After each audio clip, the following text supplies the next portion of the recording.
ఇక్కడికి ఎక్కడికి వచ్చాం సంతు? Flag point.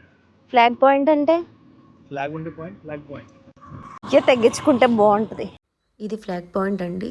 మనకి స్వాతంత్రం వచ్చిన తర్వాత 1943లో ఫస్ట్ ఇండియా మొత్తానికి ఫస్ట్ ఇక్కడే ఫ్లాగ్ హోస్ట్ చేశారు Netaji Subhash Chandrabose. Hi cuties. Hello. Hey Sunil. ఇదంతా బ్యాక్ వాటర్ అనమాట. సీ లెక్కలోకి రాదు, బట్ ఎంత బాగుందో వ్యూ ఇది. ఇది చూస్తుంటే నాకు వైజాగ్ లుక్ వచ్చింది. కాకినాడలో ఉన్న ఐలాండ్కి వెళ్ళలేదు, కానీ అండమాన్ ఐలాండ్కి వచ్చానంటే ఇప్పటికీ నమ్మబుద్ధి కావట్లేదు. అక్కడ ఉన్నది రోజ్ ఐలాండ్ అంట. సో మేము ఇక్కడికి వచ్చి ఫ్లాగ్ పాయింట్ దగ్గరికి వచ్చాము. ఇక్కడ ఇండియన్ ఫ్లాగ్ అయితే ఉంది, నేతాజీ సుభాష్ చంద్రబోస్.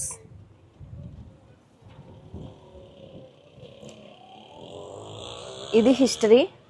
మనకు అంత పెద్దగా చదువు రాదు కాబట్టి హిందీ, ఇంగ్లీష్లో చదివి చెప్పు.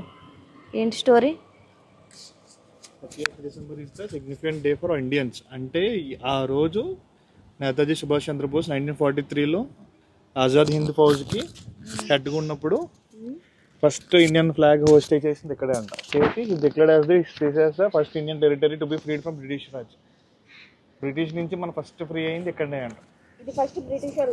బ్రిటిష్ ఆక్యుపై చేస్తున్నప్పుడు ఇప్పుడు ఆడ వెళ్తున్నాం సిల్లర్ జైలు. సో వాళ్ళు ఆక్యుపై చేసి ఇండియాలో ఉన్న మెయిన్ ఫ్రీడమ్ ఫైటర్స్ అందరు తీసుకొచ్చి ఆ జైల్లో హింసించేవాళ్ళు. సో ఫస్ట్ ఇక్కడ ఆక్యుపై చేసినట్టు ఉన్నాం మనం, తీసుకుని మన బ్యాక్ టు మన ఇండియాకి తీసుకుని. ఇక్కడ తర్వాత Japanese imperial forces war in occupation of this island from 1943 to 16 November. తర్వాత 1943లో మార్చిలో జపనీస్ వాళ్ళ దగ్గర ఉండేదంటే ఇది ఐలాండ్. 6 నవంబర్ 1943లో అప్పుడు మన జపాన్ మినిస్టర్ మన ఇండియాకి డిక్లేర్ చేశారంట, this will belong to the Indian provision అని చెప్పేసి. మన టైంలో నేతాజీ ఫస్ట్ ఇక్కడ ఫ్లాగ్ హోస్ట్ చేశారు. 1943లో ఫస్ట్ ఫ్లాగ్ హోస్టింగ్ జరిగింది ఇక్కడ. 1943 30th డిసెంబర్. ఓహో. మనకి స్వతంత్రం ఎప్పుడు వచ్చింది? 1947. 43 వచ్చితే 47కి మన కాన్స్టిట్యూషన్ ప్రైవ్ అయ్యి ఇప్పుడు. Okay okay. ఇది దీని వెనకాల ఉన్న స్టోరీ. అయితే ఇది నేను జున్ను అంట. సునీల్ ఈ మేకలతో ఆడుకుంటున్నాడు. నాకు పర్సనల్లీ ఏమనిపించిందంటే పోర్ట్ బ్లెయిర్ని చూడగానే మన వైజాగ్ అయితే గుర్తొచ్చిందనమాట. ఆ కొండల మీద రోడ్ కట్టడం అయితే కానీ, అప్ అండ్ డౌన్స్ అయితే కానీ, కొంచెం చుట్టుపక్కల వ్యూ అయితే ఏంటి, బీచ్ పక్క నుంచి వెళ్ళడం అయితే ఏంటి, మొత్తం వైజాగ్లా అనిపించింది. అండ్ వైజాగ్ కన్నా కూడా బాగుందండి. కాకపోతే ఇక్కడ అన్ని కాస్ట్ ఎక్కువ అనమాట, కాస్ట్ ఆఫ్ లివింగ్ చాలా ఎక్కువ. బట్ వీరు తినే ఫుడ్ కూడా ఎలా ఉంటుందంటే నేను తర్వాత మీకు షార్ట్స్లో చూపిస్తాను. ఇదేనండి మన ఇండియన్స్ అందరం ఒకప్పుడు భయపడిన సెల్యులర్ జైల్ అండమాన్. ఇది పోర్ట్ బ్లెయిర్లో ఉంది. అండమాన్ అంటే వేరే ఏ దేశమో కాదు, మన దేశమే. అండ్ ఇక్కడ మన దేశం వాళ్ళకి 30 రూపీస్ టికెట్ అయితే ఛార్జ్ చేస్తున్నారు ఎంట్రీ ఫీ. అండ్ ఫారినర్స్ కి అయితే 100 రూపీస్ ఛార్జ్ చేస్తున్నారు. ఈ జైల్ని 1896లో కట్టడం స్టార్ట్ చేశారు అండ్ 1906కి కంప్లీట్ చేశారనమాట. ఈ జైల్ని బయట వాళ్ళు ఎవరో లేకపోతే బ్రిటిష్ వాళ్ళు కన్స్ట్రక్ట్ చేయలేదు, మన లోపలున్న మన స్వతంత్ర సమర యోధులు చేత బ్రిటిష్ వాళ్ళు కన్స్ట్రక్ట్ చేయించారు. ఈ ఫోటోని చూస్తుంటే గూస్ బంప్స్ వస్తున్నాయి. మన పూర్వీకులు ఎంత కష్టపడితే మనం ఇప్పుడు స్వాతంత్రాన్ని అనుభవిస్తున్నామో ఈ ఫోటోని అండ్ ఇక్కడ ఉన్న మ్యూజియం ని చూస్తే అర్థమవుతుంది. ఇక్కడ అండమాన్ అండ్ ఆ స్వాతంత్ర యోధుల గురించి, వాళ్ళు పడిన బాధల గురించి ఫొటోస్ రూపంలో ఇలా పొందుపరిచారు. మన దేశంలో ఎవరైనా స్వాతంత్ర పోరాటం చేస్తున్నప్పుడు వాళ్ళని నార్మల్ జైల్లో పెట్టినప్పుడు మిగతా జనాలు వచ్చి కొట్టేయడానికి వచ్చేసేవారు అనమాట బ్రిటిష్ వాళ్ళని. సో అలా వాళ్ళకి కనిపించకుండా, అంటే మనకి కనిపించకుండా మన స్వతంత్ర యోధుల్ని ఇలా దూరంగా షిప్పుల్లో తరలించేసి ఇలా అండమాన్ జైల్లో పెట్టి చాలా చిత్రహింసలు పెట్టేవారనమాట. మాట కనుక వినకపోయి ఉంటే చంపేసేవారు కూడాని. అసలు తర్వాత వాళ్ళ అడ్రస్ కూడా ఏమైందో మనకి తెలిసేది కాదు. చాలా కఠినమైన శిక్షలు ఉండేవి వీళ్ళకి అప్పట్లో. సెల్యులర్ జైల్ గురించి ఇంకో ఇంట్రెస్టింగ్ టాపిక్ ఏంటో తెలుసా? అప్పట్లో ఇది కన్స్ట్రక్ట్ చేయడానికి 5,17,000 పడిందంట. చూసారా, ఇది మొత్తం వచ్చేసేటప్పటికి చక్రం షేప్లో ఉందన్నమాట. మధ్యలోనేమో అది వ్యూ పాయింట్, ఇటు అటు మొత్తం కలిపి 7 అయితే ఉంది. 6 కాదు, సారీ 7.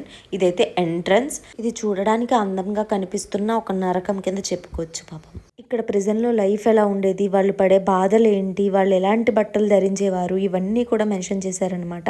ఇక్కడ ప్రిజనర్ లైఫ్లన్నీ కూడా వీర్ సవర్కర్ గారి వల్ల చేంజ్ అయిందనమాట. సో అందుకని ఇంటర్నేషనల్ ఎయిర్పోర్ట్ పేరు Veer Savarkar international airport. Jail history అంతా ఇక్కడ ఫ్రేమ్స్ కట్టి పెట్టారు.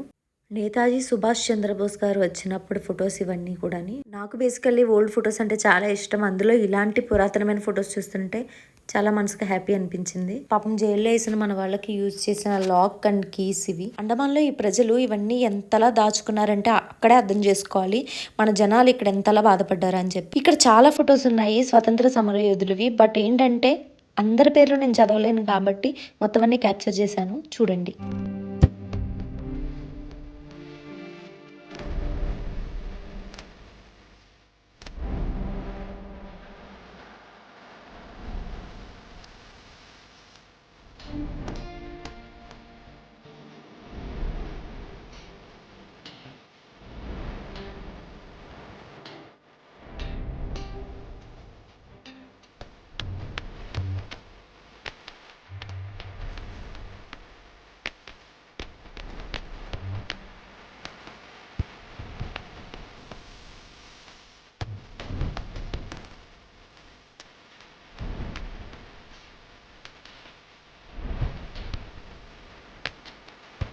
చూసారు కదా, ఇంకా నేను కొంతమంది ఫొటోస్ క్యాప్చర్ చేయలేకపోయాను. ఇక్కడ చూసారు చైర్స్ వేసి ఉంచారు. ఇక్కడ రోజు ఈవినింగ్ లేజర్ షో అనేది చేస్తారనమాట. అండమాన్ జైల్లో మన వాళ్ళు ఎలా బాధపడ్డారు, ఎలా చంపేవారు, ఇవన్నీ కూడా లేజర్ షోలో బాగా చూపిస్తారు. ఈ విధంగా మన వాళ్ళని హింసించి జైల్లో పని చేయించుకునేవారంట.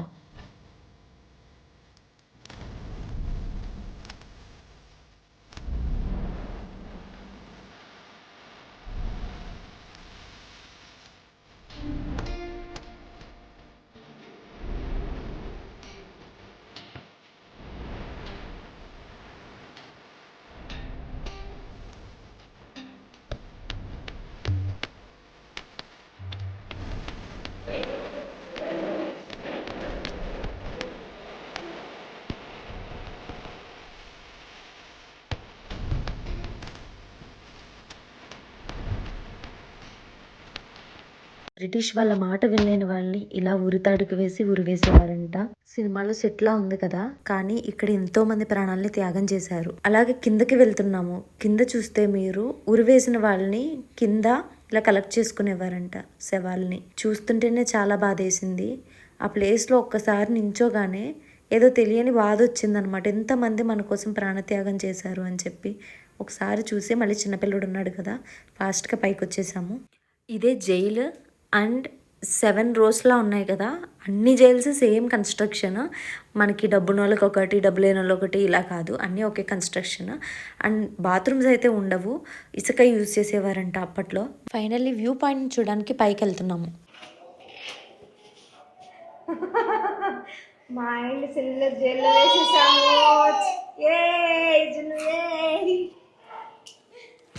इतना बढ़िया है, इसमें कैप्चर करने के लिए क्या है, बढ़िया जेल है.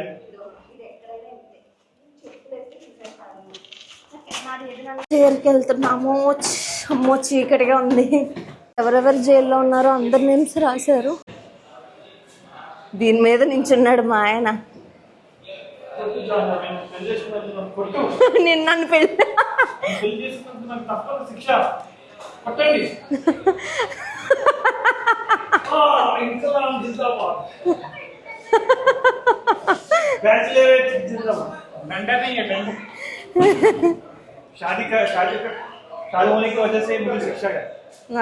ఓవర్ యాక్షన్ చేయకు.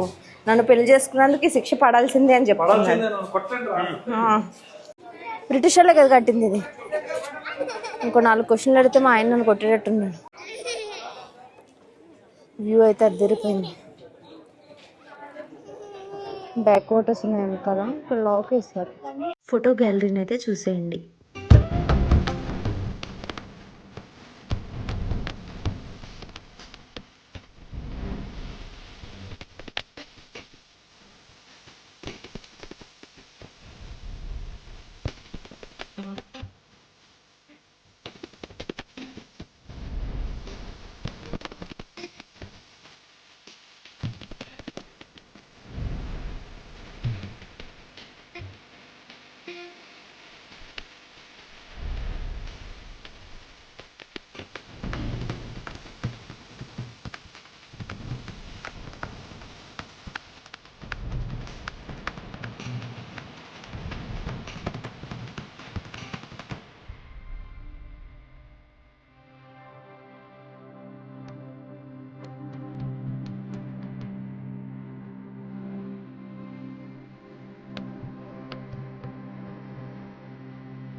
జైలు మొత్తం చూసాక లేజర్ షోకి అయితే ఫైనల్లీ వచ్చేసాము. లేజర్ షో మాది 6కి స్టార్ట్ అవుతుంది అనమాట. హిందీ తీసుకున్నాము అండ్ టికెట్ వచ్చేసి పెద్దవాళ్ళకి 12 ఏజ్ అబౌవ్ ఉన్న వాళ్ళకి 300 రూపీస్ అండ్ 5 to 11 ఏజ్ ఉన్న వాళ్ళకి 150 రూపీస్ అయితే ఛార్జ్ చేస్తున్నారు. ఇక్కడ సీట్ నెంబర్స్ అలాటెడ్ అయి ఉన్నాయి కాబట్టి మనకి అలాట్ అయిన సీట్ లో మనం కూర్చోవచ్చు. సెల్యులర్ జైల్ మొత్తం షూట్ చేయడానికి క్యామ్కి అయితే ఎటువంటి ఛార్జ్ అయితే నాకు తీసుకోలేదు. బట్ ఏంటంటే లేజర్ షోని మాత్రం షూట్ చేయొద్దని చెప్పేశారు. మేము వెళ్ళిన రోజే ఆర్మీ వాళ్ళు వాళ్ళ ఫ్యామిలీతో రావడం వల్ల ఇంకా రూల్స్ ని స్ట్రిక్ట్ చేశారు. ట్రిప్ ఫస్ట్ డే కదా, జున్నుకి ఏం అర్థం కాక చాలా ఇబ్బంది పడ్డాడు అండ్ మమ్మల్ని ఇబ్బంది పెట్టాడు. ఎక్కువ ఏడుస్తూ ఉన్నాడు కానీ చక్కగా ఎండ్ ఆఫ్ ద డే మీద బజ్జున్నాడు అనమాట. మేము ముగ్గురం కాసేపు చక్కగా టైం స్పెండ్ చేసాము జోక్స్ వేసుకుంటూ వీడు బజ్జున్నాడని చెప్పి. లేజర్ షో మొత్తం క్యాప్చర్ చేయలేదు అండ్ సౌండ్ కూడా నేను పెట్టట్లేదు కాపీరైట్ పడుతుందని. ఇప్పుడు చిన్న గ్లిమ్స్ అయితే చూసేయండి.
నా వీడియోస్ కనుక మీకు నచ్చినట్టయితే please do like, share and subscribe and పక్కనే ఉన్న బెల్ ఐకాన్ క్లిక్ చేసేయండి. నెక్స్ట్ టైం నుంచి నా వీడియో నోటిఫికేషన్ మీ మొబైల్కి వచ్చేస్తుంది.